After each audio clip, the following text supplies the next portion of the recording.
welcome to the Athleticademix podcast, or maybe we should say welcome back to the podcast. We've had a longer break here over the summer since we did the sports specialization, and we're back now for another episode. And on the other side of the phone, I have David in the UK. Hey, David. Hi, everybody. So today we're going to speak a bit about what we do as consultants within our agency on behind the scenes of how we work at Athleticademix. Why are we doing this episode, David? Yeah, basically just to try and give everybody a little bit of an insight into what we do. Many people have kind of looked at potentially agencies and companies that assist athletes to get out to America on sports scholarships. But perhaps people aren't quite aware of how it works or what we actually do. So this is just aimed at trying to break that down a little bit and explain the reasons for why we do things a certain way. And then hopefully, it may be that some people can realize the value in working with, a strong company with lots of expertise and experience. So that's really the aims of this episode. Yeah, and we're going to do it in a timely manner. So we're going to do it, point by point, basically. So we're going to start off with talking a bit about what we do before an athlete becomes a client or an athlete of ours. So the whole part about assessing the athletes before them making a decision. Then we're going to go in and about how it is when we are working and when we are finding options for them, and then end with the topic of why we do this and why we enjoy the work so much. So let's start off by going to topic number one, assessing potential athletes.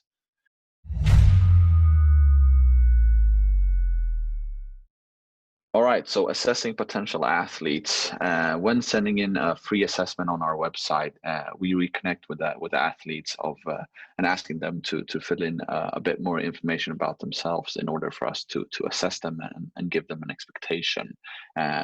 Why do we give an expectation to an athlete before they become a part of Athleticademix, David? Yeah, so we think this part is very, very important, and really it's only fair for an athlete and their parents to hear from us a little bit of feedback based on their sporting credentials and obviously their academic achievements as to where they stand in the sort of college recruitment timeline, if you like, what kind of level university they could look at from a sporting perspective and educational perspective, bearing in mind there's more than 1,500 colleges in the US. So there's an enormous range and enormous amount of choice. So that's sort of before we even get into an athlete's preferences and smaller sort of factors to consider. But the main sort of factors that most families need to know is what kind of competitive level would be within reach. Same for academics, what kind of school can they get into? And then the bottom line for every family, as it was for mine, as it was for yours, Robin, no doubt as well, is financially, the expectations, what to expect there. So without knowing those kind of things, it's very hard to enter into any kind of process, not just our one, but in any walk of life or any industry, is you need to really know what to expect with numbers, and if that's going to be realistic for the family, and also if there are options that are realistically affordable, are they going to be what you're looking for individually? That's a big part of it too. Yeah, exactly. And what's also good to mention is that if we do, and with saying we, it's us and the family, if we do this first step properly and set the expectations and set the financials, and be open and transparent, you usually have quite a good experience throughout the whole process if we were clear from the beginning, and like we all had a mutual agreement. It is that if you have this first step and don't do it properly and leave a few question marks out there, it could affect the process going ahead with us being disappointed, the family being disappointed. So the assessing part and the expectation part is definitely key in starting the process with us.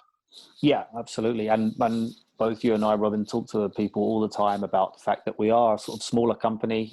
We have, you know, a low number of staff members, so we work with a sort of quite limited number of exclusive number of athletes. So it's in order to maintain a kind of personal relationship with every family that we work with.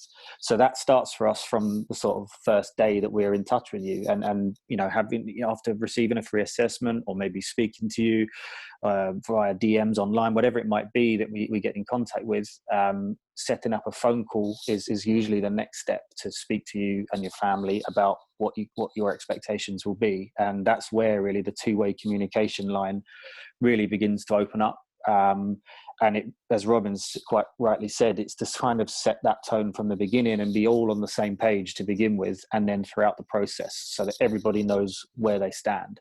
Of course, we're not going to be able to say exactly what university you go to and the exact scholarship offer that's going to be forthcoming at that point, but we can give you a very good idea, or very sort of specific estimate based on our experiences and expertise. But the most important thing for us as well is, you know, there is an element of big element of trust there from families towards us, in that we will deliver what we're kind of saying we're going to do. But it makes no sense at all for Robin or I to kind of overpromise anything to any athlete and then know in our heads that it's going to be very difficult or impossible to deliver that months down the line. Because, to be quite honest with you, we'd have a lot of unhappy clients and families that we work with, and it just wouldn't be, you know, workable going forward if we did it like that. So we prefer to be very open and honest, and confident in the expectations we give. And then if that's right for you and your family, then, you know, from day one, we're really sort of hitting the ground running, and the working relationship will be very positive. Yeah. And when we do this assessing and expectation to the family, we as we've touched on a little bit, we've taken a lot of factors of when we give you an estimate and an expectation on your college adventure. That the most obvious one is your athletic ability and your academic ability. What type of level are you in sports, and what type of grades do you have? Based on this, just seeing it on paper, many times we already get an idea of, okay, here is probably the expectations we're going to give. But throughout the call, we also speak to the parents and to the athlete as well, in terms of what are you looking for in your adventure. Someone might say that, hey, I'm looking for the strongest academically school possible. Well, maybe then we raise the financial expectations and then explain to them that in order to get what you guys want and desire, then we'll have to be on this financial level. So it's also in conversation with the athlete in terms of what do they want, what is the motivational factors, and what are their preferences.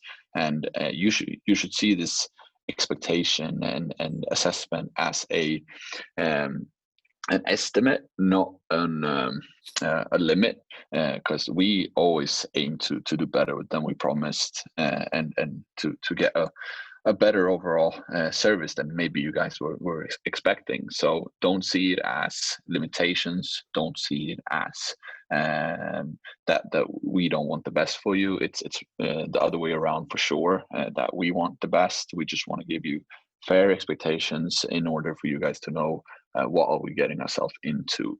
And we always look for the best place possible at the lowest price possible for you.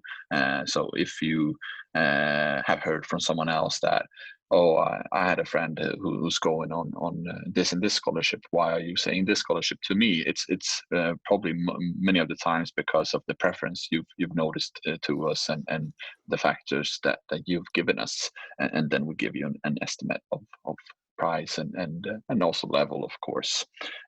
So that is what we base the expectation on. Yeah, absolutely. And I think it's sort of exactly what you said there, Robin, just to kind of put that into an example. If we have, say, a national champion javelin thrower that's speaking to us, and their parents as well, obviously competing at a very high standard, but we may set expectations to that individual as, okay, you could be looking at school like this, for example, and you may expect to pay, let's say, $7,000, $8,000 per year for your education and living costs. You would be very right in saying that, well, I've got friends of mine that are also same level javelin thrower as I am, and they're looking at full scholarships in other places. And you could too. What Robin's trying to say there, our example is we would look at the best possible school we could help you get to. You've, of course, would have full scholarship options at perhaps lower ranked universities. But in order to push yourself to the best possible destination for you individually, it may be that there's a smaller remaining cost for you at that school. So that would be optional, but we want to try and propel you to maximize your options on all aspects as best we can. Yeah, for sure. Let's move on to the next topic. When working with the athletes, how do we promote them?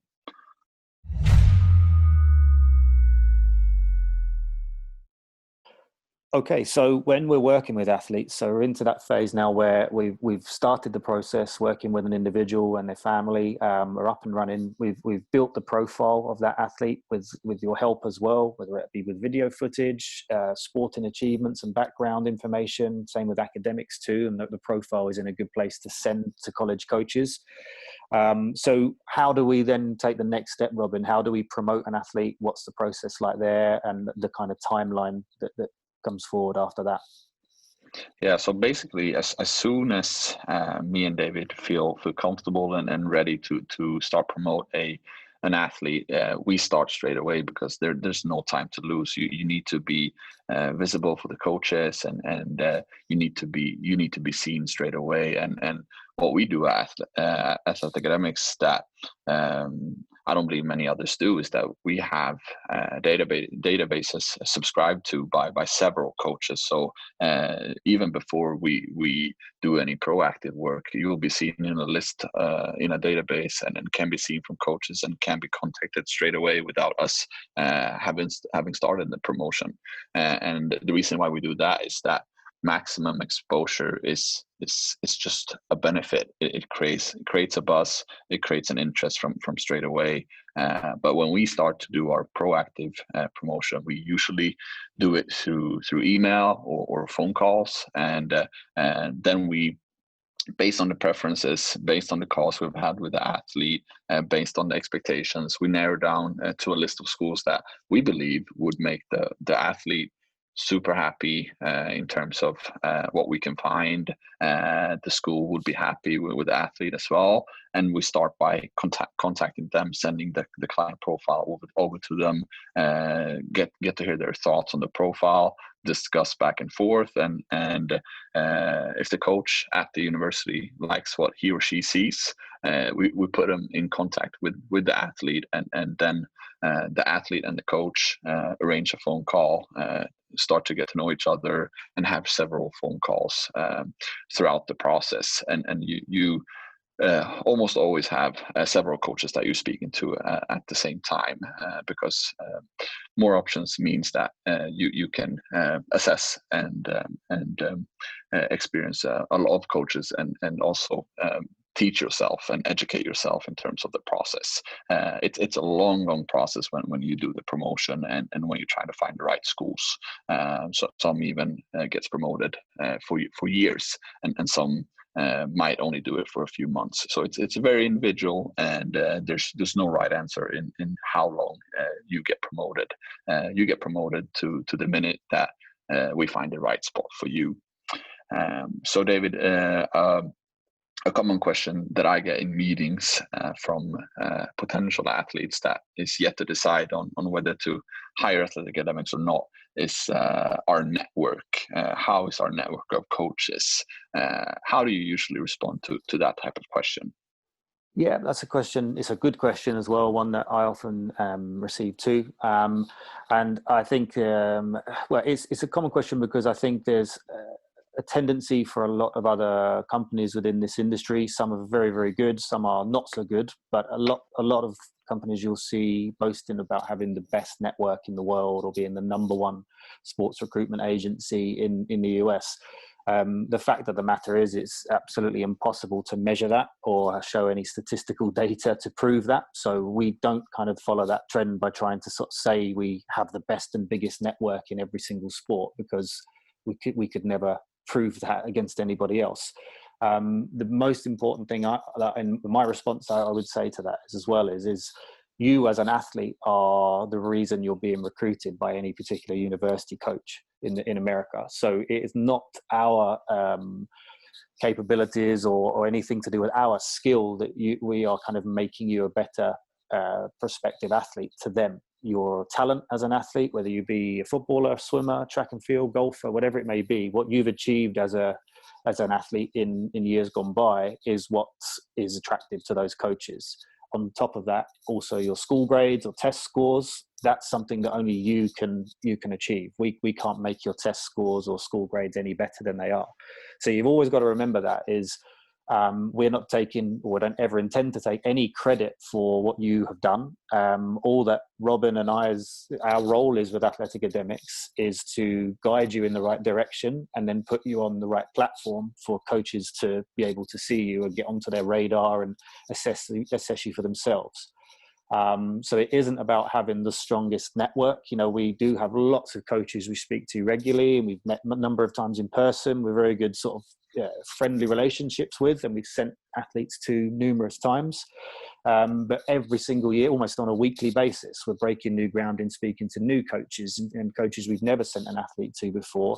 But we're just as excited about that and connecting them with our athletes, because if that school happens to be the dream destination for one of our athletes, then that's brilliant news for us as well. So if we just had 30 or 40 coaches we spoke to all the time and consistently recycled the same schools we worked with, it would be quite a limited, boring list when you think that there's, as I said before, 1,500 plus universities in America.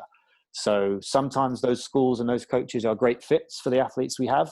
Perfect. And other times, if it means that we delve into new ground and contact coaches we don't know so well, then that's fine as well. It's all about what's best for you individually. So my best advice for anyone looking at this and perhaps weighing up options on who to work with is completely ignore that boasting line about the best network of coaches, because it makes no sense. Judge everything by its own merit, and remember that you get out what you put in from this, and we will just basically, as I said before, act as a vehicle to help you get there. Yeah, and I am a living example of actually been seeing the cons of working with an agency with acclaimed good network. I worked with an agency when I left to the US that is not in business anymore. Hence is why I'm comfortable in speaking to it. But they had an amount of schools that they were always referring to, and that was their business idea. And the that they offered to me, none were a good fit for me, but I had to pick one of them, and it ended up me transferring after a year. So with us not having a set network, we obviously work with a lot of schools, and all schools gives you the best opportunities to find what you want. And I think we year after year prove Athleticademix that we do listen to the individual. We are not too close to any schools, because that's also a risk of being too close to a school. So we're not seeing things at an objective view either, because we need to be objective. We can't be affected of the schools just because we know them a bit better. And year after year, almost all of our athletes go to different schools.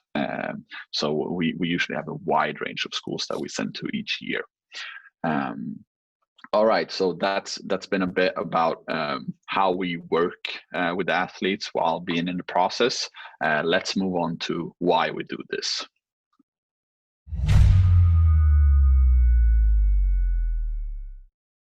All right, so moving on to the last part of behind the scenes of Athleticademix, and we're now going to discuss why we do this and what our aim is whenever we start a process with an athlete. What are we aiming it to end up like? And David, how are your thought process in terms of deciding who to work with, and the process going ahead.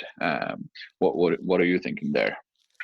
Yeah, so certainly from my point of view, I think Robin, you share this opinion as well. Is overall we enjoy working with good people. It's not always about being the absolute best number one athlete in your particular sport ever. It's always great to work with highly talented individuals on an academics sort of side of things as well. But overall, we enjoy working with good people that have strong desire and fantastic characteristics that are going to lead them on to go and succeed in whatever they do in life, whether that's in sport or in a different career later on. It's working with those people closely, developing positive relationships with them and parents as well, of course. Not just from the process in helping them get there, but whilst they're in the States at university, obviously our support is continued throughout the whole time in America. And we often still stay very much in good contact with parents of athletes whilst their son or daughter is in America. So we're in touch with them a lot. And that's the part for us. I mean, I really look back on and love, because when there's a huge amount of risk or even doubt sometimes, lots of questions about if but maybe, should you do this? And when you take the kind of leap, if you like, and begin the process, and then after time begin to see the options available, and then later down the line make your decision and commit to a college and go out there and begin, then you can, you look back on it and think, hopefully anyway, if we've done our job correctly, that you were so delighted to have done it in the first place and working with us. At that point there, the relationship gets even stronger, in my opinion, lots of times. And we've stayed in touch with so many families that are now reaping the rewards from that, and have had a fantastic experience in the States or currently having one. So for me, it's just about, the people, strong connections with working with people, and hopefully seeing that go forward beyond their college years as well. Yeah, and it's also important to know from the very first beginning, and I usually tend to speak quite a lot about it in my first meetings with the athletes and the families, that us at Athleticademix, we are obviously experts at what we do. We know a lot about college. We know a lot about the process, but this is not a type of service where we are sitting on a pedestal or something like that, and just point fingers saying, you should pick this, you should do that, you should this, you should do that.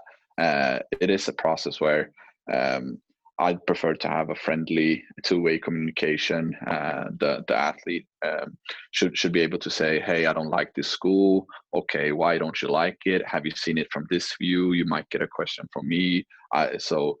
We try to educate the clients, but the client or the athlete also needs to be comfortable in saying whatever they feel like, because like we were talking a bit about the network of that, you've deserved what you are receiving from the college process in terms of your athletic ability, academic ability.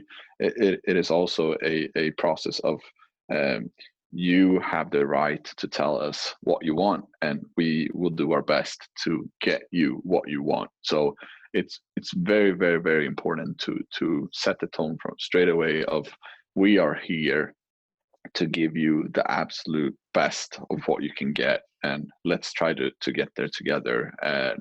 Not thanks to us.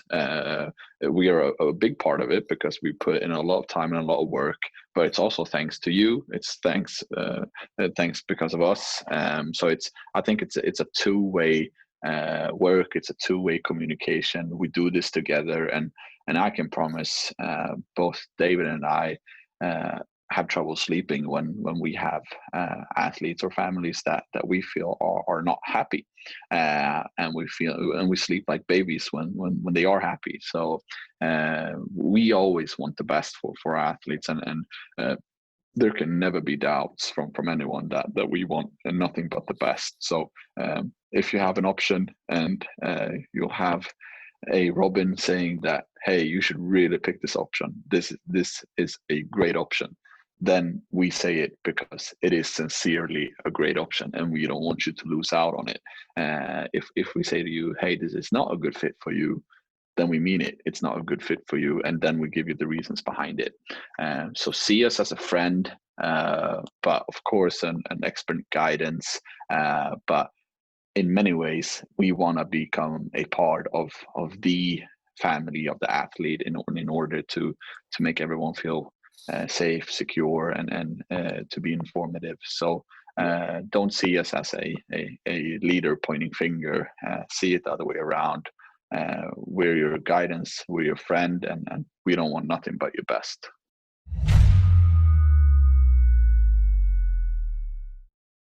Okay, so hopefully that gave you a good insight into the way that we work and the kind of process with us behind the scenes at Athleticademix.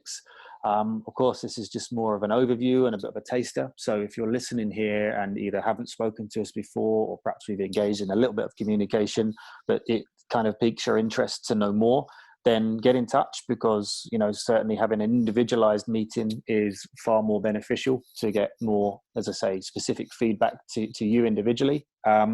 So that's really the first steps for what you'd need to do. But yeah, appreciate everybody that's listening in, and hope it was helpful. And we will be returning soon with more podcast episodes. So stay tuned. All right, bye guys.